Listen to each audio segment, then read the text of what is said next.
நாங்கள் ஒன்றாய் ஓடி விளையாண்டு தேவனுடைய காரியங்களை தொழுது கொள்வதிலே சாயங்காலம் 4:30 மணிக்கு ஸ்கூல் முடிஞ்சு வந்த உடனே பைக்கெட்டை தூக்கி போட்டு விட்டு நாங்கள் எல்லாம், நான், சாம், அதுக்கப்புறம் எபி அண்ணன் எல்லாரும் சேர்ந்து காட்டுக்கு போறது, அதுக்கப்புறம் சாலி, இப்படி எல்லாரும் காட்டுக்கு போய் அங்கே ஜெபம் பண்றதெல்லாம் நினைக்கும் பொழுது இன்றைக்கும் என்னுடைய உள்ளம் உருகிறது. பல சமயத்திலே நீங்கள் அநேக இடங்கள்ல இருந்து இங்கே வரும்போது இதை பார்க்கிறீர்கள். ஆனால் எனக்கோ அடிக்கடி போய் பார்க்கறதுக்கான ஒரு ஸ்லாக்கியம் கிடைத்திருக்கிறது. அதுக்காக கர்த்தரை ஸ்தோத்திரிக்கிறேன். இந்த குழுவிலிருந்து எழுப்பப்பட்டவர்கள் ஆயிரமான பேர் இருக்கிறார்கள். அதில் நானும் ஒருவன். பல தேவனுடைய ஊழியங்களின் நிமித்தம் இந்த ஜூம்ல நான் இணைய முடியாமல் போகிறது. நான் அதிகமாய் இதுல இணையணும், எல்லாரோடையும் ஐக்கியப்படணும்னு நினைக்கிறேன். ஆனால் என்னுடைய சூழ்நிலைகள் முடியல. இப்ப கொஞ்சம் டேட்ஸ் எல்லாம் வெளியில மீட்டிங்ஸ் கொடுத்ததுனால எனக்கு டைம் ஃப்ரீயா இருந்ததுனால இந்த டைம்ல வெளியில இன்னைக்கு காலையில ராம்நாட்ல மீட்டிங் முடிச்சு அநேகருக்காய் ஜெபம் பண்ணிட்டு திரும்பி வந்தேன். தொண்டையே எனக்கு சுத்தமா பேச முடியாத ஒரு சூழ்நிலை இருந்தாலும் ஆண்டவராய் கர்த்தர் என்னை பலப்படுத்தினார். ஜெபம் பண்ணிட்டு அதுக்கு முன்னாடி உங்களுக்கு உபவாசம் ஜெபம் பண்ணிட்டு இன்னைக்கு நான் ஆண்டவருடைய சமூகத்திலே உங்கள் மத்தியில இருக்க கர்த்தர் கிருபை கொடுத்தார். அதற்காக நான் ஆண்டவரை ஸ்தோத்திரிக்கிறேன். இந்த நாளிலே உயிர்த்தெழுதலின் வல்லமை குறித்து நாம் தியானிக்க போறோம். We are going to meditate upon the resurrection power of Jesus Christ.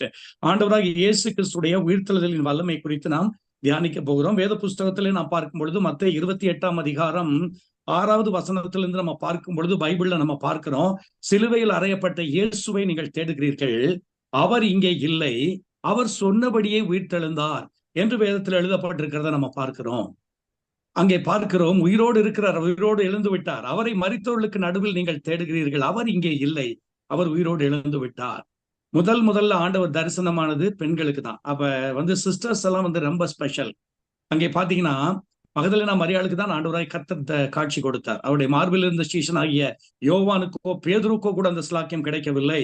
உயிர்த்தெழுந்த உடனே தரிசனமானது மகதலேனா மரியாளுக்கு. சோ ஆண்டவராகிய கர்த்தர் ஆண்களை போலவே பெண்களையும் கர்த்தர் ரொம்ப ஸ்பெஷலா வச்சிருக்கிறார். அவங்கள கர்த்தர் யூஸ் பண்ணுகிறார் என்பதை நெடுகவே நம்ம ஊழியத்தின் காரியங்களை நாங்க நெடுகவே பார்த்து கொண்டிருக்கிறோம். சோ இன்னைக்கு பைபிள்ல நம்ம பார்க்கும் பொழுது நம்ம பல சமயத்துல என்ன நினைக்கிறோம் அப்படின்னா, இயேசுவ ரோமர்கள் தான் பிடிச்சு அடிச்சு நொறுக்கி என்ன செஞ்சுட்டாங்க, கொண்டு போய் அவரை சிலுவையில் அடிச்சுட்டாங்க அப்படின்னு சொல்லி வேத புஸ்தகத்துல நீங்க பாத்தீங்க அப்படின்னா, அந்த 1 கொரிந்தியன் புஸ்தகம் 15ஆம் அதிகாரம் 3வது வசனம், அதுல இருந்து நம்ம வசனத்தை வாசிக்க கேட்போம்.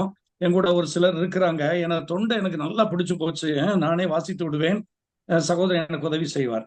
நான் அடைந்ததும் உங்களுக்கு பிரதானமாக ஒப்புவித்ததும் என்னவென்றால், கிறிஸ்துவானவர் வேத வாக்கியங்களின்படி நமது பாவங்களுக்காக மரித்து அடக்கம் பண்ணப்பட்டு வேத வாக்கியங்களின்படி 3ஆம் நாளில் உயிர்த்தெழுந்து கேபாவுக்கும் பின்பு 12 தரிசனமானார். அங்கே வேத புஸ்தகத்திலே நாம் பார்க்கிறோம், ஆண்டவராகிய இயேசு கிறிஸ்து வேத வசனங்களின் படியே நம்முடைய பாவங்களுக்காக அவர் சிலுவையில் அடிக்கப்பட்டார்.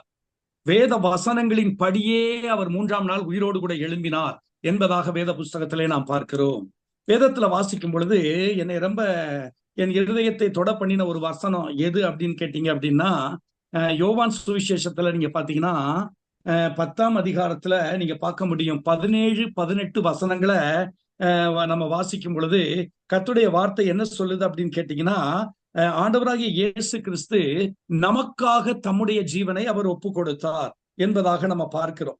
அவரே நமக்காக பாருங்கள், நான் என் ஜீவனை மறுபடியும் அடைந்து கொள்ளும்படிக்கு அதை கொடுக்கிறபடினால் பிதா என்னில் அன்பாய் இருக்கிறார். அதுக்கப்புறம் பாத்தீங்கன்னா, ஒருவனும் அதை என்னிடத்திலிருந்து எடுத்துக்கொள்ள மாட்டான், நானே அதை கொடுக்கிறேன், அதை கொடுக்கவும் எனக்கு அதிகாரம் உண்டு, அதை மறுபடியும் எடுத்துக்கொள்ளவும் எனக்கு அதிகாரம் உண்டு. இந்த கட்டளையை என் பிதாவினிடத்திலிருந்து நான் பெற்றுக்கொண்டேன் என்றார். சோ பைபிள்ல நம்ம பார்க்கிறோம், எந்த அதிகாரமும் எந்த வல்லமையும் எந்த அரசியல்வாதியும் ஏரோதோ இல்ல யாரோ பிலாத்தோ யாரும் ஆண்டவரை என்ன செய்து விட முடியாது, ஈஸியா பிடிச்சு அடிச்சு விட முடியாது. அவருடைய நேரம் அவருடைய காலம் வரும் வரைக்கும் ஒருவரும் அவர் மேல் கை வைக்க முடியவில்லை. ஆண்டவராக இயேசு கிறிஸ்து சொல்லுகிறார், நானே என்னுடைய ஜீவனை கொடுக்கிறேன், நானே என்னுடைய ஜீவனை நான் மறுபடியும் என்ன செய்கிறேன், எடுத்துக்கொள்கிறேன் என்று ஆண்டவராகிய கர்த்தர் சொல்லுகிறத நம்ம பார்க்கிறோம். ரோமர் 4:25 பாத்தீங்கன்னா, நம்முடைய பாவங்களுக்காக அவர் ஒப்பு கொடுக்கப்பட்டு நாம் நீதிமான்கள் ஆக்கப்படும்படிக்கு அவர் உயிர்ப்பிக்கப்பட்டிருக்கிறார் என்பதாக நம்ம பார்க்கிறோம். நாம நீதிமான்கள் ஆக்கப்படுவதற்காக அவர் உயிர்ப்பிக்கப்பட்டிருக்கிறார் என்று வேத புஸ்தகத்திலே நாம் பார்க்கிறோம். பிரியமானவர்களே, இந்த சத்தியத்தை நான் எப்படி உங்களுக்கு சொல்லுவது? வேத புஸ்தகத்திலே பாருங்கள், அப்போஸ்தலர்ல வாசிக்கும் பொழுது 2ஆம் அதிகாரம் 24வது வசனத்துல வாசிச்சீங்கன்னா வேத வசனம் என்ன சொல்லுதுன்னா, மரணத்தினாலே இயேசு கட்டப்பட முடியாமல் இருந்தது அப்படின்னு சொல்லி நம்ம பார்க்கிறோம். வேத புஸ்தகத்திலே பார்க்கும் பொழுது அவர்தான் ஜீவாதிபதி என்பதாக நம்ம பார்க்கிறோம்.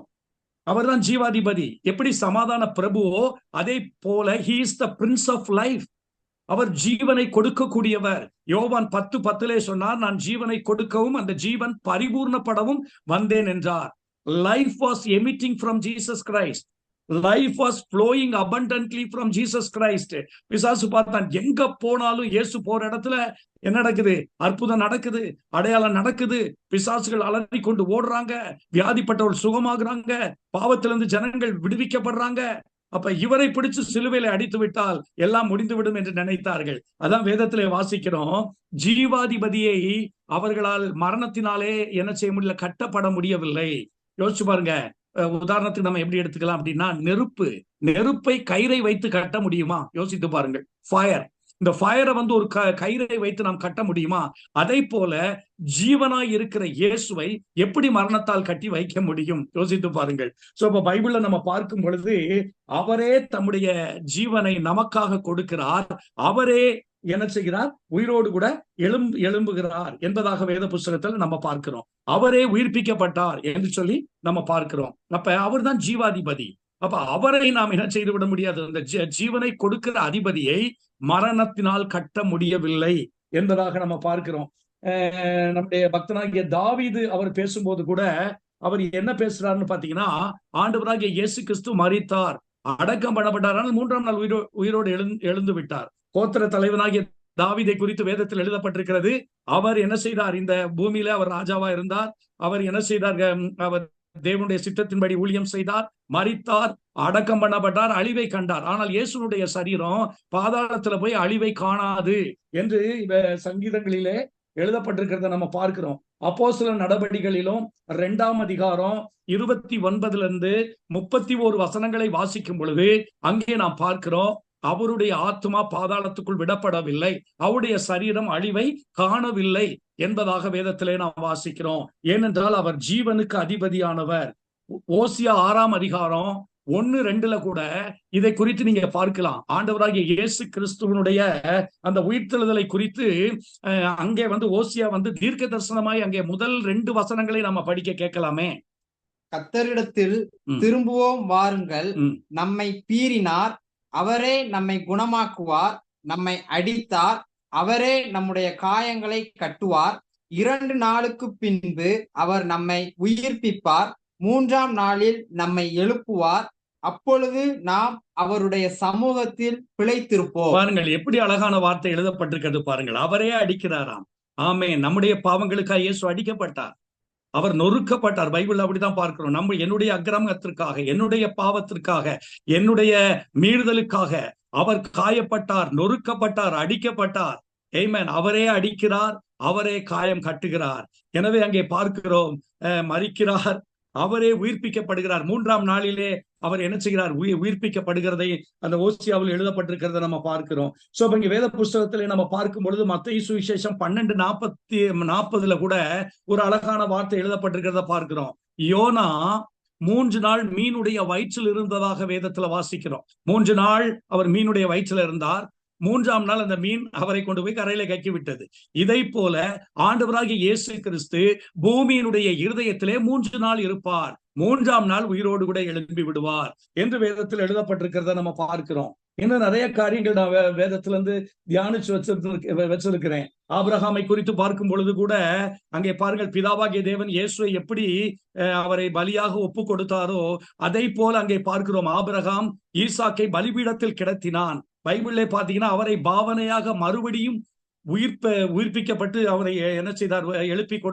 எழுப்பினார் என்பதாக பார்க்கிறோம். அவரை ஈசாக்கு மரித்து போனாலும் அவரை மறுபடியும் உயிரோடு எழுப்புவதற்கு தேவன் வல்லவராய் இருக்கிறார் என்று ஆபிரகாம் விசுவாசித்திருந்தார் என்பதாக வேத புஸ்தகத்துல நம்ம பார்க்கிறோம். இப்பொழுது நம்முடைய சிந்தையெல்லாம் கொண்டு போய் எங்க நிறுத்தலாம் அப்படின்னா, அந்த லாசருடைய கல்லறைக்கு முன்னாடி நிறுத்தலாம். அந்த லாசருவின் கல்லறைக்கு முன்னாடி நிற்கும் பொழுது அங்கே பாத்தீங்க அப்படின்னு சொன்னா ஆண்டவராகிய கர்த்தர் சொல்லுகிறார், அந்த கல்லை எடுத்து போடுங்கள் என்று சொல்லுகிறார். ஆண்டவர் அழுதார், அழுகிறவர்களோட அழுதார், சந்தோஷப்படுகிறவர்களோட அவர் சந்தோஷப்பட்டார். கல்லறைக்கு முன்பாக நிற்கும் போது கல்லை எடுத்து போடலாம்னு நினைச்சாங்க. கல்லறையை அவர் எப்படி வைத்திருக்கிறாரு, லாசரு எப்படி உள்ள வைத்திருக்கிறாங்கன்னு சொல்லி பார்க்க போறாரு போல அப்படின்னு சொல்லிட்டு கல்லை எடுத்து போட்டோன்னா கர்த்தருடைய கண்கள் பிதாவை நோக்கி பார்க்கிறது. அவர் சொல்லுகிறார், எப்பொழுதும் எனக்கு நீர் செவி கொடுக்கிறீர், இப்பொழுதும் நீர் செவி கொடுக்கிறீர். இங்க நிக்கிறவங்க எல்லாம் அறிந்து கொள்ளணும், நீர்தான் ஜீவன் உள்ள தேவன், நான் தேவனுடைய குமாரன், நீர்தான் என்னை அனுப்பினீர், உம்முடைய சித்தத்தின்படிதான் நான் இதெல்லாம் செய்கிறேன் என்பதை இவர்கள் அறிந்து கொள்ள வேண்டும் என்று சொல்லி அவர் வானத்தை நோக்கி பிதாவை நோக்கி பேசினதுக்கு பிறகு லாசருவே வெளியே வா என்று கூப்பிட்டார். பிரியமானவர்களே, இதற்கு முன்பாக மார்த்தாள் இடத்துல ஆண்டவர் ஒரு வார்த்தையை பேசினாள். என்ன பேசினாள்? மார்த்தாளே, நீ கலங்குகிறாய். மரியாள் அழுதுட்டு இருக்கிறாங்க. ஆண்டவர் சொல்றார், நீ விசுவாசித்தால் தேவனுடைய மகிமையை காண்பாய், உன் சகோதரன் உன் தம்பி உயிரோட வந்துருமா அப்படின்னு சொல்லி ஆண்டவர் பேசுகிறார். ஆனால் அப்ப மார்த்தாள் ஒரு பதில் சொல்றா, ஆமாமா அது எனக்கு தெரியும், உயிர்த்தெழுதல்ல எப்படியாவது என் தம்பி உயிரோட வந்துருவான் அப்படின்னு எனக்கு தெரியும் அப்படின்னு. இயேசு சொன்னார், ஏய் மார்த்தாளே, யோவான் 11ஆம் அதிகாரம் 25வது வசனத்தை பாருங்கள், என்ன எழுதி இருக்கிறது? I am the life and the resurrection. நான் தான் ஜீவன், நான் தான் உயிர்த்தெழுதல். I am the life, I am the resurrection. நான் தான் ஜீவன், நான் தான் என்னது, நான் தான் உயிர்த்தெழுதல் என்றார். அதை சொல்லிட்டு அப்படி நிக்கல, என்ன செஞ்சார் பாருங்க, லாசருவே வெளியே வா என்று கூப்பிட்டார். ஒருவேளை ஆண்டவராகிய இயேசு கிறிஸ்து வெளியே வா என்று மாத்திரம் கூப்பிட்டு இருந்தால் அந்த இடத்துல அடக்கம் பண்ணி பட்டிருக்கிற அத்தனை பிரேதங்களும் உயிரோடு கூட எழும்பி இருக்கும். எனவேதான் குறிப்பிட்டு லாசருவே எழுந்து வா என்றார். If Jesus had said rise up என்று சொல்லியிருந்தார்னா, all the people who have been buried in this place would have been resurrected to life. That is the resurrection power of Jesus Christ, my dear brother, my dear sister. That is the resurrection power of Jesus Christ. அத்தனை பேரும் உயிரோடு எழுந்திருப்பாங்க. பர்டிகுலரா ஆண்டவர் சொன்னாரு, லாசருவே வெளியே வா என்று. அங்கே பார்க்கிறோம், அதுவரைக்கும் அவரை கல்லெறிந்தவர்கள், அவருக்கு விரோதமாய் பேசினவர்கள், அவருக்கு விரோதமாய் காரியங்களை பண்ணினவர்கள் இந்த அற்புதத்தை பார்த்த பொழுது இவர் மெய்யான தேவனுடைய குமாரன் என்று சொல்லி விசுவாசித்து ஆண்டவராகிய இயேசு கிறிஸ்துவை தங்கள் சொந்த இரட்சகராய் ஏற்றுக்கொண்டார்கள் என்று சொல்லி வேத புஸ்தகத்தில் எழுதப்பட்டிருக்கிறத நம்ம பார்க்கிறோம். எனக்கு அன்பானவர்களே, வேத புஸ்தகத்துல இன்னொரு சம்பவத்தை கூட நம்ம படிக்க கேட்கலாமே. மத்தேயு சுவிசேஷம் 27ஆம் அதிகாரம் 50லிருந்து 54 வசனங்களை சற்றே நாம் வாசிக்க கேட்போம். இயேசு மறுபடியும் மகா சத்தமாய் கூப்பிட்டு ஆவியை விட்டார். அப்பொழுது தேவாலயத்தின் திரைச்சீலை மேல் தொடங்கி கீழ் வரைக்கும் 2ஆக கிழிந்தது. பூமியும் அதிர்ந்தது, கண்மலைகளும் பிளந்தது, கல்லறைகளும் திறந்தது. நித்திரை அடைந்திருந்த அநேக பரிசுத்தவான்களுடைய சரீரங்களும் எழுந்திருந்தது. அவர் உயிர்த்தெழுந்த பின்பு இவர்கள் கல்லறைகளை விட்டு புறப்பட்டு பரிசுத்த நகரத்தில் பிரவேசித்து அநேகருக்கு காணப்பட்டார்கள். வேத புஸ்தகத்திலே நாம் பார்க்கிறோம், ஆண்டவராகிய இயேசு கிறிஸ்து பலத்த சத்தம் போட்டு கூப்பிட்டு தன்னுடைய ஆவியை பிதாவினுடைய கையில ஒப்பு கொடுத்து ஜீவனை விட்டார் என்று சொல்லி நாம் பார்க்கிறோம். இயேசு மரித்த உடனே வேத புஸ்தகத்திலே எழுதப்பட்டிருக்கிறது, திரைச்சிலை 2ஆக கிழிக்கப்பட்டது. நல்ல வேளை மேலிருந்து கீழே கிழிஞ்சது, இல்லைன்னா அங்க 4 பேர் இருந்திருப்பான். அவங்க சொல்லியிருப்பான், இவங்க எவனாவது கிழிச்சு விட்டுருப்பாயா, கீழே இருந்தானே கிழிச்சிருக்கு, நம்மாலே கிழிச்சு விட்டுருப்பான் அப்படின்னு சொல்லி. திரைச்சிலை மேலிருந்து கிழிந்ததுன்னு சொல்லி பார்க்கிறோம். பூமி அதிர்ச்சி உண்டானது, கல்லறைகள் திறக்கப்பட்டது, பரிசுத்தவானுடைய சரீரங்கள் எல்லாம் வெளியே வந்தது. பிரியமானவர்களே, அங்கே பார்க்கிறோம் 3 நாட்களுக்கு பிறகு, ஏனென்றால் உயிர்த்தெழுந்ததுக்கு பிறகு ஊருக்குள்ள போன முதல் நபர் ஆண்டவராகிய இயேசு கிறிஸ்து தான். அதே மாதிரி பாத்தீங்கன்னா பரலோக ராஜ்யத்திலும் மரித்து உயிரோடு கூட எழும்பினதற்கு பிறகு முதல்ல மோட்சத்திற்குள்ள பிரவேசித்தவர் ஆண்டவராகிய இயேசு கிறிஸ்து தான். ஏனால் பைபிள்ல நம்ம பார்க்கிறோம், அந்த மரணத்திலிருந்து உயிர்ப்பிக்கப்பட்டதற்கு பிறகு அந்த முதல் நபர் யார் அப்படின்னு கேட்டீங்கன்னா, மரணத்திலிருந்து உயிர்ப்பிக்கப்பட்டு அங்கே பாருங்க தேவனுடைய ராஜ்யத்துக்குள் முதல்ல பிரவேசித்தவர் ஆண்டவராகிய இயேசு கிறிஸ்து. அதுக்கப்புறம் தான் ஆபிரகாம், ஈசாக்கு, யாக்கோபு, பவுல், பேதுரு, மற்றவங்க எல்லாம் அதுக்கு பிறகுதான். மரித்தோரின் முதல் பலன் ஆண்டவராகிய இயேசு கிறிஸ்து. எனவே அவர் உயிர்ப்பித்தார். அதே மாதிரி பாருங்க, இவங்க 3 நாள் என்ன செஞ்சிருக்கிறாங்க, அவர் மரித்த பொழுதே இவங்க உயிரோட வந்துட்டாங்க. ஏதாவது ஆயத்தம் பண்ணியிருப்பாங்க, அங்க கிடக்கிற ட்ரெஸ்ஸஸ், அங்க கிடக்கிற காரியங்கள் ஏதாவது எடுத்து ஊருக்குள்ள போகணும் இல்லையா, ஆமா, அவங்களுடைய ஒருவேளை ட்ரெஸ் எல்லாம் பிஞ்சு போயிருக்கும், இதா இருக்கும், சரீரம் எல்லாம் இதா இருக்கும், மறுபடியும் உயிர்ப்பிக்கப்பட்டு வந்திருக்குது. எனவே ஏதாவது வஸ்திரங்கள், கயிறுகள் அதெல்லாம் வைத்து கட்டி கொண்டு அங்கே பாருங்கள் என்ன செய்வோம், ஊருக்குள்ள போயிருப்பாங்க. எப்படி இருந்திருக்கும் பாருங்க.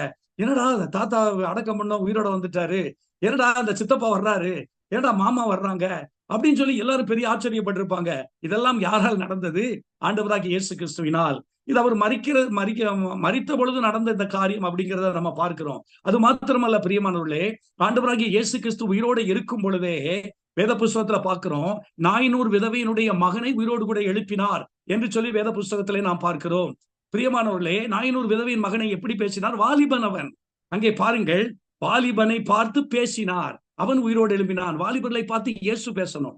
ஆமா, நம்ம பேசிக்கிட்டே இருக்கிறோம், பல கதைகளை பேசுகிறோம். இல்லை, இயேசு பேசணும். இயேசு பேசிட்டா வாலிபன் எழுந்து விடுவான். எவிருவினுடைய மகள், ஜெபாலய தலைவனாகிய எவிருடைய மகளை குறித்து பார்க்கிறோம். 12 வயது நிறைந்த ஒரு பெண் பிள்ளை, தலித்தா கூமி என்றார். அங்கே பார்க்கிறோம், சிறுபெண்ணே எழுந்திரு என்று அர்த்தம். அவரை உயிரோடு கூட எழுப்பினார் என்று சொல்லி பார்க்கிறோம். லாசருவை ஆண்டவராகிய கர்த்தர் உயிரோடு கூட எழுப்பினார் என்று சொல்லி நாம் பார்க்கிறோம். அதே போல அவருடைய அடிச்சுவடுகளை பின்பற்றி வந்த பேதுரு அவருடைய நாட்களில் தொர்க்காள் என்ற பெண்மணியை, நற்கிரியைகளினால் நிறைந்த பெண்மணியை உயிரோடு கூட எழுப்பினார் என்பதை நாம் பார்க்கிறோம். அவர் சிலுவைக்கு போவதற்கு முன்பாகவே, அவர் மரித்து உயிரோடு கூட எழும்புவதற்கு முன்பாகவே இவைகள் எல்லாம் அடையாளங்களாய் பூமியின் மேல் நடப்பிக்கப்பட்டதுன்னு சொல்லி பார்க்கிறோம். 1 கொரிந்தியர் 15ஆம் அதிகாரத்துல நம்ம பார்க்கிறோம். பிரியமானவர்களே, இயேசு கிறிஸ்து சிலுவையிலே அடிக்கப்பட்டு ரத்தம் சிந்தி வேத வாக்கியங்களின்படி மரித்து வேத வாக்கியங்களின்படி 3ஆம் நாள் உயிரோடு கூட எழும்பாமல் போயிருப்பார் என்றால் நம்முடைய விசுவாசம் வேஸ்டா போயிருக்கும், நம்ம பண்ற பிரசங்கம் வேஸ்டா போயிருக்கும், நம்முடைய காரியங்கள் எல்லாம் வீணாய் போயிருக்கும். ஆனால் ஆண்டவராகிய இயேசு கிறிஸ்து நமக்கு ஜீவன் உள்ள நம்பிக்கையை கொடுத்திருக்கிறார். எங்க இருக்கு தெரியுமா? 1 பேதுருவின் புஸ்தகம் 1ஆம் அதிகாரம் 3வது 4வது வசனத்தை நீங்க எடுத்து வாசிச்சு பாருங்க. 1 பேதுரு 1:3-4 வாசிக்க கேட்போமே. நம்முடைய கர்த்தராகிய இயேசு கிறிஸ்துவின் பிதாவாகிய தேவனுக்கு ஸ்தோத்திரம் உண்டாவதாக. அவர் இயேசு கிறிஸ்து மரித்தோரிலிருந்து எழுந்ததினாலே அழியாததும் மாசற்றதும் வாடாததுமாகிய சுதந்திரத்திற்கு ஏதுவாக ஜீவனுள்ள நம்பிக்கை உண்டாகும்படி தமது மிகுந்த இரக்கத்தின்படியே நம்மை மறுபடியும் ஜெனிப்பித்தார். வேத புஸ்தகத்திலே நாம் பார்க்கிறோம், ஆண்டவராகிய இயேசு கிறிஸ்துடைய உயிர்த்தெழுதல் நமக்குள்ளே புதிய நம்பிக்கையை கொடுத்த லைவ்லி ஹோப் என்று ஆங்கில வேதாகமம் சொல்லுகிறது. ஒரு ஜீவனுள்ள நம்பிக்கையை கர்த்தர் நமக்கு என்ன செய்திருக்கிறார்? கொடுத்திருக்கிறார். இயேசு மரித்தார், அவர் உயிரோடு கூட எழும்பினார். தெசலோனிக்கேயர்ல கூட அதான் பார்க்கிறோம், கிறிஸ்துவுக்குள் மரித்தவர்கள் எல்லாம் ஒரு நாள்ல உயிரோடு கூட எழும்புவாங்க. உயிரோடு இருக்கிற நாமும் சேர்ந்து கர்த்தரோடு கூட வானத்தில் எடுத்துக்கொள்ளப்படுவோம் என்று வேதத்தில் எழுதப்பட்டிருக்கிறத பார்க்கிறோம். இந்த வசனங்கள் எல்லாம் நமக்கு நன்றாக தெரியும் என்பதை நாம் அறிந்திருக்கிறோம். பிரியமானவர்களே, இந்த சம்பவத்தோடு அப்படி முடியல. பழைய ஏற்பாட்டின் நாட்கள்ல ஒரு சம்பவம் நடந்திருக்கிறத நீங்க பார்க்க முடியும். 2 ராஜாக்களின் புஸ்தகம் 13ஆம் அதிகாரம் 20-21 வசனங்கள்ல நீங்க படிச்சீங்க அப்படின்னா ஒரு சம்பவம் நடக்குது. வாசிக்க கேட்போம்.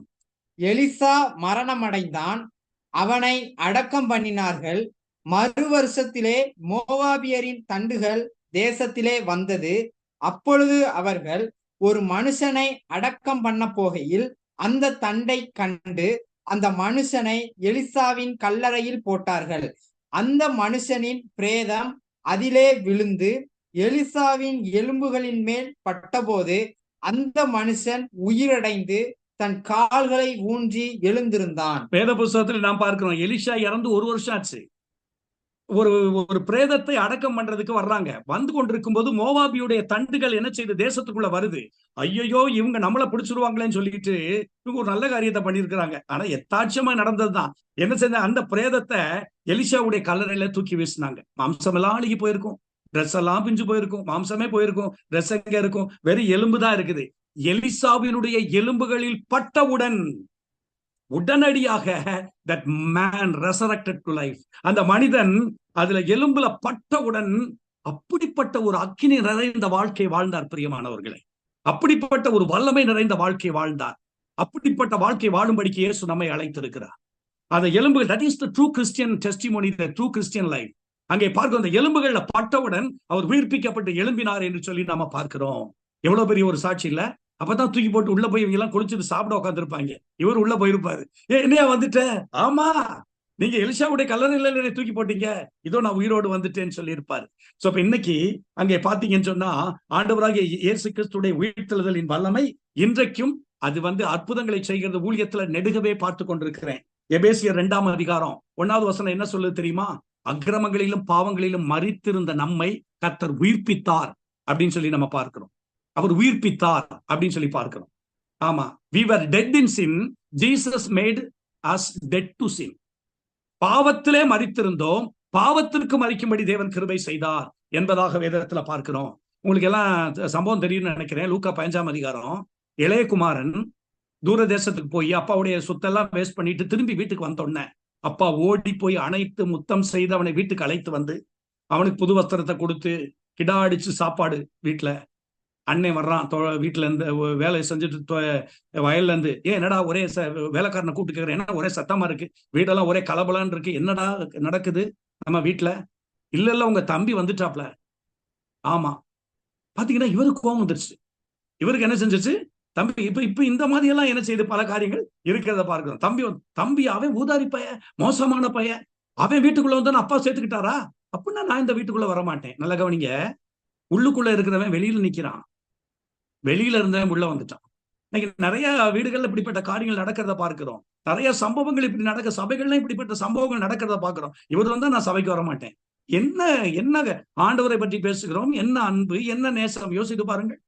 அப்ப பாருங்க, அவர் ஒரு வார்த்தையை சொல்றாரு. இவர் கோவப்பட்டு நிற்கும் போது லூக்கா 15:32 அவர் சொல்றார், உன் சகோதரனாகிய இவன் மரித்தான், மறுபடியும் உயிர்ப்பிக்கப்பட்டான், காணாமல் போனான், கண்டுபிடிக்கப்பட்டான். ஆனா பைபிள்ல பார்க்கிறோம், இந்த மூத்தவன் மறுபடியும் வீட்டுக்குள்ள வந்ததா பைபிள்ல எங்கேயும் ரெக்கார்ட் பண்ணல. ஆனா வெளியே போன இளையவன் உள்ள வந்ததா பைபிள்ல போட்டு. அப்ப இன்னைக்கு நாமே ஆராய்ந்து பார்க்கணும், நான் உள்ளதான் இருக்கிறேனா அப்படின்னு சொல்லிட்டு. அடுத்து நம்ம பார்க்க வேண்டிய ஒரு காரியம் என்ன அப்படின்னா, நம்முடைய சரீரங்களையும் கர்த்தர் உயிர்ப்பிப்பாராம். ரோமர் 8ஆம் அதிகாரம் 11வது வசனத்தை நீங்க வாசிச்சீங்கன்னா பைபிள்ல பார்க்கிறோம், ஆண்டவராகிய இயேசு கிறிஸ்துவை எழுப்பின, படிக்க கேட்போமா? ரோமர் 8:11. அன்றியும் இயேசுவை மரித்தோரிலிருந்து எழுப்பினவருடைய ஆவி உங்களில் வாசமாயிருந்தால், கிறிஸ்துவை மரித்தோரிலிருந்து எழுப்பினவர் உங்களில் வாசமாயிருக்கிற தம்முடைய ஆவியினாலே சாவுக்கேதுவான உங்கள் சரீரங்களையும் உயிர்ப்பிப்பார். அப்ப பாருங்க, வேதத்தில் என்ன எழுதி இருக்குது பாத்தீங்களா? ஆண்டவராகிய இயேசு கிறிஸ்துவை மரித்தோரிலிருந்து எழுப்பின அந்த ஆவியானவர் உங்களுக்குள்ளே வாசமாயிருந்தால் சாவுக்கேதுவான உங்கள் சரீரங்களை அவர் உயிர்ப்பிப்பார். பிரியமானவர்களே, கர்த்தருடைய ஆவியானவர் தான் மரியாளுடைய கற்பத்துக்குள்ளே இயேசுவை கொண்டு போய் வைத்தவர். ஏன்னா பைபிள்ல பார்க்கிறோம், கர்த்தருடைய ஆவியானவர் உண்மையில் நிழலிடுவார். அவரை ஊழியத்தின் நாட்கள்ல இயேசு இந்த பூமியில இருக்கும் பொழுது அவர் நன்மை செய்கிறவராய் சுற்றி திரிந்தார். பிசாசின் வல்லமையிலே அகப்பட்டவர்களை அவர் விடுதலை பண்ணினார். That is full gospel. அது தேவனுடைய வார்த்தையை பேசுதல். ஒருத்தன் கேட்கிறான், என்னைய ஆண்டவரை பத்தி நீங்க பேசுறீங்க, பிசாசின் பிடியில் இருக்கிற அவனை விடுதலை பண்ணுங்க. இல்ல நான் பேச மாத்திரம் தான் செய்வேன், அவனை விடுதலை பண்ண முடியாது என்றால் அது எப்படி முழு காஸ்பலா மாறும்? அப்ப அவனுக்கு விடுதலை, what you breach that you have to practice. நம்ம என்ன பிரீச் பண்றோமோ அதை பிராக்டிஸ் பண்ணணும். அதே மாதிரி இயேசு விடுவிக்கிறார் அப்படின்னா அவனுக்கு விடுதலையை வாங்கி கொடுக்கணும். அதுதான் உண்மை ஊழியனுடைய பணி. அங்கே பார்க்கிறோம். அப்ப நம்ம என்ன சொல்ல முடியாது, ஐயோ ஐ டோன்ட் ஹவ் பவர். அதுக்குதான் பக்தனாகிய பவுல் சொல்லும்போது சொல்றாரு, பிலிப்பியர் 3:10-11 அந்த உயிர்த்தெழுதலின் நான் அவரையும் அவருடைய உயிர்த்தெழுதலின் வல்லமையும் நான் அடைய வேண்டும், அடைந்து கொண்டு எப்படியாவது நான் மரித்தோரிலிருந்து உயிரோடு கூட கிறிஸ்துவுக்குள் உள்ளவன் என்று காணப்படும்படிக்கு நான் உயிர்ப்பிக்கப்பட வேண்டும், எழுப்பப்பட வேண்டும் என்று சொல்லி அவர் பேசுகிறத நம்ம பார்க்கிறோம். அப்ப இந்த உயிர்த்தெழுதலின் வல்லமை நமக்குள்ளே வரும் பொழுது அங்கே பார்க்கிறோம், இயேசு விடுவிக்கிறார்னா அந்த விடுதலையை காண்பிக்கணும். இயேசு அற்புதங்களை செய்கிறார் என்றால் அந்த அற்புதத்தை நாம் வெளிப்படுத்தணும், ஆண்டவருடைய மகிமையை வெளிப்படுத்தணும். அதற்கு தான் தேவன் நம்மை அழைத்திருக்கிறார். இயேசுவை குறித்து பார்க்கிறோம், அவர் சொல்லிலும் செயலிலும் வல்லமை உள்ளவராக இருந்தார். மோசே குறித்து நாம் அப்படியே வாசிக்கிறோம், he was powerful in word and he is also powerful in deed. So இப்படிப்பட்டவராய் அவர் காணப்பட்டார் என்று சொல்லி வேதத்துல பார்க்கிறோம். அப்ப இந்த ஆவியானவர் என்ன செய்தார் பாருங்க, மரித்த இயேசுவினுடைய கல்லறைக்குள்ள போய் மரித்திருக்கிற இயேசுவை உயிரோடு கூட எழுப்புகிறதை நாம் பார்க்கிறோம். மரித்திருக்கிற இந்த கல்லறைக்குள் இருக்கிற இயேசுவை கர்த்தருடைய ஆவியானவர். அப்ப பைபிள்ல பார்க்கிறோம், இந்த மரித்த இயேசுவை உயிரோடு கூட எழுப்பின ஆவியானவர் உங்களுக்குள்ளே இருப்பார் என்றால் சாவுக்கு ஏதுவான உங்கள் சரீரங்களை உயிர்ப்பிப்பார். சுகர் உங்களை என்ன செய்து விட முடியாது, கொன்று விட முடியாது. ஆமென். பிரஷர் உங்களை கொன்று விட முடியாது. இந்த சத்தியத்தை நாம் புரிந்து கொள்ள வேண்டும். அமெரிக்க ஐக்கிய நாட்டிலே ஒரு சகோதரன் இருந்தார், அவருக்கு கிட்னி ப்ராப்ளம். இந்த நாட்கள்ல நிறைய கிட்னிக்குள்ளே வச்சு அந்த கல்லை உடைச்சு வெளியே எடுக்கிறதுக்கெல்லாம் மிஷின் கண்டுபிடிச்சிட்டாங்களாம். ஆனா அந்த நாட்கள்ல அப்படி இல்லை. அவருக்கு இந்த ரோமர் 8:11 படிச்சு 3 நாள் இந்த வசனத்தை வைத்து ஜெபம் பண்ணிட்டே இருக்கிறார். 3ஆவது நாள் பாருங்க, கர்த்தாவே உம்மை உயிர்ப்பித்த அந்த ஆவியானவர் எனக்குள்ள இருக்கிறாரு.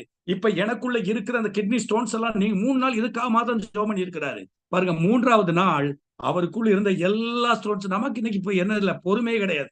3 நாளைக்குள்ளாக அவருடைய கல்லுகள் எல்லாம் வெளியே வந்து அவர் முற்றிலும் சுகமடைந்தார். பிரியமானவர்களே, எதற்காக இதை சொல்ல வருகிறேன்?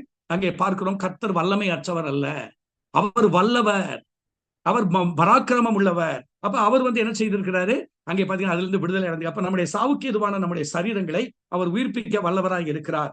இன்னும் ஒரு காரியத்தை நம்ம பேசி நாம் முடிச்சிடலாம். யோபுடைய வாழ்க்கை கூட பார்க்கும் பொழுது அவர் என்ன சொல்கிறார் பாருங்கள், என் மீட்பர் உயிரோடு இருக்கிறார் என்றும் அவர் கடைசி நாளிலே பூமியின் மேல் நிற்பார் என்றும் நான் அறிந்திருக்கிறேன்.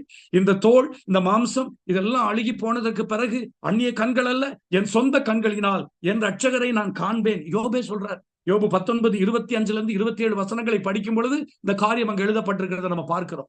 இறுதியா நான் உங்கள்கிட்ட சொல்ல வேண்டிய ஒரே ஒரு காரியத்தை சொல்லி நான் முடிக்கிறேன். அப்போஸ்தலர் நடபடிகளின் புஸ்தகம் 1ஆம் அதிகாரம் 3ஆவது வசனத்துல நீங்க பார்த்தீங்க அப்படின்னா, பல திருஷ்டாந்தங்களினாலே, பல அடையாளங்களினாலே இயேசு தன்னை உயிருள்ளவராக மற்றவர்களுக்கு அவர் காண்பித்தார் என்பதாக வேதத்தில் எழுதப்பட்டிருக்கிறத நம்ம பார்க்கிறோம். அப்போஸ்தலர் 1:3. அவர் பாடுபட்ட பின்பு 40 நாளளவும் அப்போஸ்தலருக்கு தரிசனமாகி தேவனுடைய ராஜ்யத்துக்குரியவைகளை அவர்களுடனே பேசி அநேகம் தெளிவான திருஷ்டாந்தங்களினாலே அவர்களுக்கு தம்மை உயிரோடு இருக்கிறவராக காண்பித்தார். பிரியமானவர்களே, அவர் என்ன செய்தாரா பாருங்கள். இயேசு தன்னை உயிருள்ள, அவர் வசனத்தை பேசினாரு, வார்த்தையை பேசினாரு. ஆனால் அதே நேரத்துல பலவித திருஷ்டாந்தங்களினாலே தன் உயிரோடு இருப்பதை காண்பித்தார். சீசல் காடு எல்லாம் யூதர்களுக்கு பயந்து கதவை கூட்டிட்டு வீட்டுக்குள்ள இருக்கிறாங்க. உன் நடுவுல போய் நின்று உங்களுக்கு சமாதானம் அப்படின்னாரு. இந்த மாதிரி ஒரு சீசருக்கு அவருக்கு என்ன செய்தார்? காட்சி கொடுத்தார். இன்னும் ஒரு விசை தோமா இல்லாமல் இருந்தார். அடுத்த தடவை தோமா இருக்கார். அப்ப தாமஸ் இருக்கும்போது ஒரு தடவை உள்ள போனார்.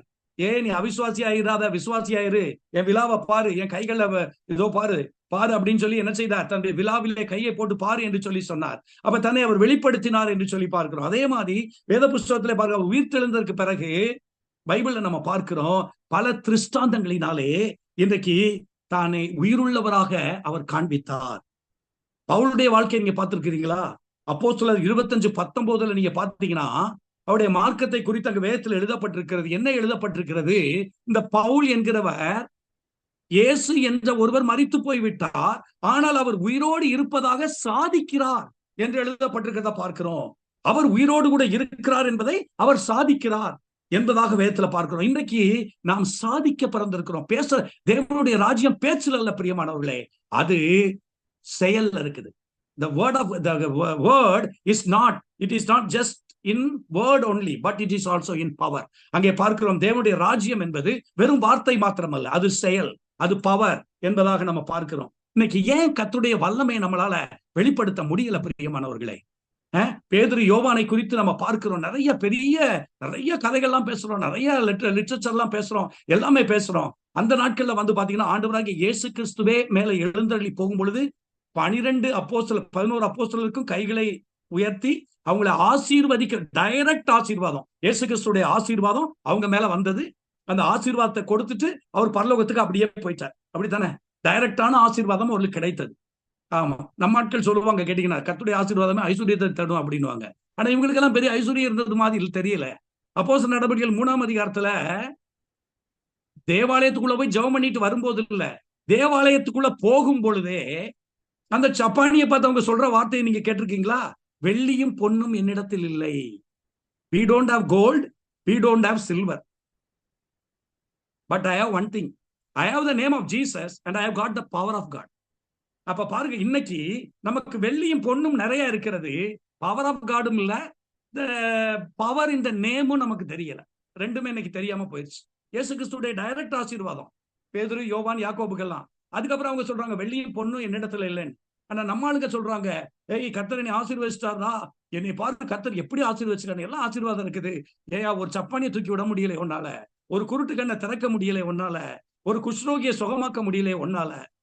அப்ப நீ டிஎல் ஹாஸ்பண்ட் அப்படிதான் கேட்டாங்க, ஐயா நீங்க சொல்றதெல்லாம் உண்மை, அவர் தன்னுடைய சியலாஸ்பனுடைய புஸ்தகத்துல அவர் எழுதுறாரு, my first journey to India was a ஃபெயிலியர்னு எழுதுறாரு. உபவாசத்திலும் ஜெபத்திலும் இருந்தார். அடுத்து அதே தேசத்திற்கு, அதே கிராமத்துக்கு வந்தாரு. அங்கே பார்க்கிறோம், அதே மக்கள் அப்படியே இருந்தாங்க. தன்னுடைய கையை கூட கிட்ட கொண்டு போகலையா. அவருடைய கண்கள் திறக்கப்பட்டது. அந்த குருடனுடைய கண்கள் திறக்கப்பட்டது. சப்பானிகள் எழுந்து நடக்க தொடங்கினார்கள். இயேசுவை உயிருள்ள தெய்வமாய் நிரூபித்தார். இன்னைக்கு ஏன் நிரூபிக்க முடியல தெரியுமா? ஒரே ஒரு வசனத்தை நீங்க தியானிச்சு பார்க்கலாம். இது நம்முடைய காரியமாய் இருக்குமா என்று நீங்கள் ஆராய்ந்து பாருங்கள். ஓசியா 9ஆம் அதிகாரம் 7வது வசனம். ஓசியா 9ஆம் அதிகாரம் 7வது வசனம். விசாரிப்பின் நாட்கள் வரும், நீதி சரிக்கட்டும் நாட்கள் வரும் என்பதை இஸ்ரவேலர் அறிந்து கொள்வார்கள். உன் மிகுதியான அக்கிரமத்தினாலேயும் மிகுதியான பகையினாலேயும் தீர்க்கதரிசிகள் மூடரும் ஆவியை பெற்ற மனுஷர்கள் பித்தங்கொண்டவர்களுமாயிருக்கிறார்கள். தீர்க்கதரிசிகள் மூடரும் ஆவியை பெற்ற மனுஷர் பித்தம் கொண்டவர்களுமாய் இருக்கிறார்கள். இதற்கு 2 காரியம் என்று வேத வசனம் சொல்லுகிறது. ஒன்று அக்கிரமம், பாவம் என்று வேதம் சொல்லுகிறது. இன்னொரு பக்கத்தில் கர்த்தருடைய வார்த்தை சொல்லுகிறது, அது பகை. இது 2 நம்முடைய உள்ளத்துக்குள் இருக்குதான்னு சொல்லி பார்க்கணும். நம்முடைய ஜெபக்குழுல இருக்குதான்னு சொல்லி பார்க்கணும். நம்முடைய வீடுகள்ல இருக்குதான்னு சொல்லி பார்க்கணும். நம்முடைய சபைகளில் இருக்குதான்னு சொல்லி பார்க்கணும். இந்த பகையும் இந்த விரோதமும் அதிகமா இருக்கும் அப்படின்னா தீர்க்கதரிசிகள் மூடராய்த்தான் இருப்பார்கள். ஆவியை பெற்ற மனுஷர்கள் பித்தம் கொண்டவர்களை போல் இருப்பார்கள். அவர்களால் செயல்பட முடியாது, அவர்களால் கிரியை செய்ய முடியாது என்பதாக நம்ம பார்க்கிறோம். இன்றைக்கு நம்முடைய காரியம் எப்படி இருக்கிறது? நம்முடைய இருதயத்தை நாம் ஆராய்ந்து பார்ப்போம்.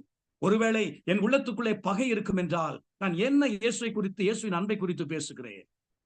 பிரியமானவர்களே, உலக வழக்கம் என்னன்னா, ஒருத்தன் உன்னை ஒரு கணத்துல அரைஞ்சிட்டா நீ திருப்பி அவனை அறையணுங்கிறதா உலகத்தின் பழக்கம். இயேசு நமக்கு சொல்லிக் கொடுத்தது என்ன? ஒருவன் உன்னை அறைந்து விட்டால் நீ மறுகணத்தை திருப்பி கொடு என்பதுதான் இயேசு நமக்கு கற்றுக் கொடுத்த காரியம். அப்ப இன்றைக்கு பகையை வளர்த்து கொண்டே இருக்கிறோமா? பாவத்தை ஒரு பக்கம் வளர்த்து கொண்டே இருக்கிறோமா? இதை நாம் ஆராய்ந்து பார்க்க வேண்டும். எப்படி அது நமக்குள்ள இருக்கும் என்றால் இதுல இருந்து நாம் விடுதலை அடையணும். பகையிலிருந்து, பாவத்திலிருந்து விடுவிக்கப்படணும். இன்னைக்கு அநேக இடங்கள்ல அப்படிப்பட்ட காரியங்களை எல்லாம் பார்க்கிறோம். இப்படிப்பட்ட சம்பவங்களை எல்லாம் பார்க்கிறோம். அப்ப தேவனுடைய மகத்துவங்கள் விளங்கத்தக்கதாக, நாம் கர்த்தருக்கு முன்பாய் புனிதர்களாய் இருக்கத்தக்கதாக, பரிசுத்தம் உள்ளவர்களாய் இருக்கத்தக்கதாக, வல்லமை உள்ளவர்களாய் இருக்கத்தக்கதாக இந்த உயிர்த்தெழுதலின் வல்லமை நமக்குள் வரட்டும். அப்போஸ்தலர் பைபிள்ல பாத்தீங்கன்னா தூதர்கள் ஸ்திரீகளை பார்த்து என்ன தெரியுமா சொன்னாங்க? இதை போய் அப்போஸ்தலர் இடத்துல சொல்லுங்கள் அப்படின்னு சொல்லி. அப்போஸ்தலர் இடத்துல சொன்ன போது, ஏன்னா அந்த நாட்கள்ல ஸ்திரீகளுடைய பேச்செல்லாம் ரொம்ப எல்லாம் எடுத்துக்க மாட்டாங்க. யூதர்கள் ஆண்கள் இருக்கிற இடத்துக்கு ஸ்திரீகளே வரமாட்டாங்க. ஸ்திரீகள்லாம் ஜஸ்ட் ஒரு 2ஆம் கட்ட நிலையில தான் அவங்க எல்லாம் வச்சிருந்தாங்க. அவங்க பேசுறதெல்லாம் யாரும் ஒன்றும் பெருசா நம்பிட மாட்டாங்க. அதை பல விதமா ஆராய்ச்சி பண்ணுவாங்க. பல ப்ரூஃப்ஸ் தேடிட்டே இருப்பாங்க. இது சொன்ன மனைவியே சொன்னாலும் அது உண்மையான்னு சொல்லி 100 ப்ரூஃப் தேடுவாங்க. அந்த காலம், யூத காலம் அப்படி இருந்தது. ஆனால் வேதத்துல பார்க்கிறோம், அவங்கள்ட்ட சொன்னதுக்கு ஒரு காரியம் இருக்குது. என்ன அப்படின்னா, அப்போஸ்தலர் நடபடிகளின் புஸ்தகம் 3ஆம் அதிகாரம் 15வது வசனத்தை படித்து பாருங்கள். அப்போஸ்தலர் 5:30-32 படித்து பாருங்கள். அப்போஸ்தலர் 4:33 படித்து பாருங்கள். அப்போஸ்தலர் 4:33 மாத்திரம் வாசிக்க கேட்போமா? கர்த்தராகிய இயேசுவின் உயிர்த்தெழுதலை குறித்து அப்போஸ்தலர்கள் மிகுந்த பலமாய் சாட்சி கொடுத்தார்கள். அவர்கள் எல்லாரும் மேலும் பூரண கிருபை உண்டாயிருந்தது. பாத்தீங்களா? அப்போஸ்தலர்கள் ஆண்டவராகிய இயேசு கிறிஸ்துவுடைய உயிர்த்தெழுதலை குறித்து பலமாய் சாட்சி கொடுத்தார்கள் அப்படிங்கிறத பாக்குறோம். நம்முடைய பலமான சாட்சி எல்லாம் சர்ச்சுக்குள்ளே இருக்குது, ஜபக்குள்ளுக்குள்ளே இருக்குது. வெளியில போகணும், அவருடைய மகத்துவங்களை, அவருடைய வல்லமைகளை வெளியிலே அறிவிக்க வேண்டும். அதற்கு தான் நம்ம அழைக்கப்பட்டிருக்கிறோம். ஆமா, the apostles testified in a mighty way. வல்லமையோடு கூட அவர்கள் என்ன செய்தார்கள்? அங்கே பாத்தீங்கன்னு சொன்னாக்கும் சாட்சி கொடுத்தார். எதை குறித்து? இயேசு கிறிஸ்துடைய உயிர்த்தெழுதலை குறித்து. அப்ப இந்த உயிர்த்தெழுதலின் நாள்ல நாம ஆண்டவருடைய உயிர்த்தெழுதலை குறித்து நாம் சாட்சி கொடுப்போமா? பிரியமானவர்களே, ஆண்டவராகிய இயேசு கிறிஸ்து இன்றைக்கும் ஜீவிக்கிறார். அவர் இன்றைக்கும் வல்லமை உள்ளவர். அவர் இன்றைக்கும் அற்புதங்களை செய்கிறவர் என்பதை நாம் மறந்து போக வேண்டாம். 2 கொரிந்தியர் புஸ்தகம் 5ஆம் அதிகாரம் 15வது வசனம் என்ன சொல்லுகிறது தெரியுமா? பிழைத்திருக்கிறவர்கள் இனி தங்களுக்கென்று அவர்கள் பிழைத்திராமல் தங்களுக்காக மரித்து உயிர்த்தவர்க்கென்று பிழைத்திருக்கும்படிக்கு அவர் எல்லாருக்காகவும் மரித்தார் என்று நிதானிக்கிறோம். இனி வாழக்கூடியவங்க நமக்காய் வாழாம இன்னைக்கு நிறைய இடத்துல நமக்காய் வாழ்ற ஆட்கள் பார்க்கிறோம். நானு, என் வேலை, என் பணம், என் மினிஸ்ட்ரி, என் புஸ்தகம், என் கேசட்டு, ஏன் இதெல்லாம் விட்டுருங்க. இயேசுவின் காரியமாய் மாறுங்க. ஆண்டவருடைய காரியம். No self. ஆமா, செல்ஃப் டினையல், கிராஸ் பியரிங் குறித்தும் 1008 செய்திகளை கேட்டாலும் அங்கே பாத்தீங்க அப்படின்னா நாமளாகவே தான் இருக்கிறோம். we have not changed. இன்னும் நமக்குள்ள செல்ஃப் இல்லையா? யோசிச்சு பாருங்க. இன்னும் நமக்குள் சுயம் இல்லையா? அப்ப இதெல்லாம் சாகணும், இன்னைக்கு சாம்பல் ஆகணும். ஆமென். இந்த இந்த பெருமையின் சாம்பல் தட்டப்பட்டா தான் நெருப்பு எரியறது தெரியும். அந்த சாம்பல் அப்படியே பூத்து பூத்து பூத்து மேல வந்துட்டே இருந்துச்சுங்களேன், நெருப்பு எரியறது தெரியாது. அப்ப இன்னைக்கு எனக்குள்ள இருக்கிற பகையை நீக்கி போடும், எனக்குள்ள இருக்க பாவத்தை நீக்கி போடும், உண்மை உயிருள்ள தெய்வமாய் நிரூபிக்கணும். என் வாழ்க்கையும் சுத்தமா இருக்கணும், வல்லமையா இருக்கணும். என் ஊழியமும் சுத்தமா இருக்கணும், வல்லமையா இருக்கணும். கர்த்தரை நோக்கி ஒரே ஒரு வினாடி ஜெபம் பண்ணிடலாமா? ஆண்டவரை நோக்கி. யூத ராஜசிங்கம் உயிர்த்தெழுந்தார், யூத ராஜசிங்கம் உயிர்த்தெழுந்தார், உயிர்த்தெழுந்தார், நரகை ஜெயித்தெழுந்தார். யூத ராஜசிங்கம் உயிர்த்தெழுந்தார், மரித்த கிறிஸ்து இனி மரிப்பதில்லை. அப்போஸ்தலர் 1:18 படி, மரித்த கிறிஸ்து இனி மரிப்பதில்லை, மரிப்பதில்லை, இனி மரிப்பதில்லை. யூத ராஜசிங்கம் உயிர்த்தெழுந்தார், யூத ராஜசிங்கம் உயிர்த்தெழுந்தார், மரணத்தின் சங்கிலிகள் நெறிப்பட்டன, மரணத்தின் சங்கிலிகள் நெறிப்பட்டன, நெறிப்பட்டன, நொடியில் முறிப்பட்டன. யூத ராஜசிங்கம் உயிர்த்தெழுந்தார், யூத ராஜசிங்கம் உயிர்த்தெழுந்தார். எங்கள் அன்பும் இரக்கம் நிறைந்த எங்கள் நல்ல பிதாவே, இந்த மாலை வேளைக்கே நன்றியோடு கூடமை துதிக்கிறோம்ப்பா. உம்முடைய வார்த்தைகளை தியானிக்கத்தக்கதாக, உம்முடைய உயிர்த்தெழுதலின் வல்லமையை தியானிக்கத்தக்கதாக பல்லவத்தின் தேவன் நீர் ஏற்படுத்தி கொடுத்த வார்த்தைகளுக்காய் நன்றி செலுத்துகிறோம். ஒவ்வொரு வார்த்தைகளும் உம்முடைய பிள்ளைகளுடைய இருதயங்களுக்குள் அக்கினியாய் புறப்பட்டு சென்றிருக்கும் என்று நான் கர்த்தருக்குள் விசுவாசிக்கிறேன். உம்முடைய பிள்ளைகளை பலப்படுத்துங்க. கர்த்தருக்கென்று வல்லமை உள்ள சாட்சிகளாய் கர்த்தர் மாற்றுங்க. அக்கினியை போட வந்தேன், அது இப்பொழுதே பற்றி எரிய வேண்டும் என்று விரும்புகிறேன் சொன்னீங்களே, உம்முடைய உயிர்த்தெழுதலின் வல்லமையை, உம்முடைய கர்த்தாவை அக்கினியை உம்முடைய பிள்ளைகளுக்குள்ள போடுங்க. வல்லமை உள்ள சாட்சிகளாக, பலமுள்ள சாட்சிகளாக ஒவ்வொருவரை மாற்றுங்க. உம்முடைய கரத்தில் அர்ப்பணிக்கிறோம். நீங்க பொறுப்படுங்க. சகல கனம்